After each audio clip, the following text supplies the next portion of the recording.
विकटोत्कटसुन्दरदन्तिमुखम् भुजगेन्द्रसुसर्पगदाभरणम् गजनीलगजेन्द्रगणाधिपतिम् प्रणतोऽस्मि विनायक हस्तिमुखम् सुरसुरगणपतिसुन्दरकेशम् ऋषि गणपतियज्ञसमानम् भव भव गणपति पद्मशरीरम्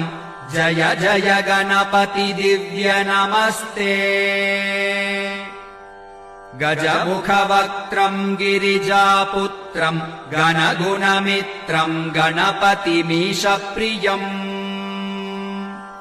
करधृतपरशुम् कङ्कणपाणिम् कबलितपद्मरुचिम्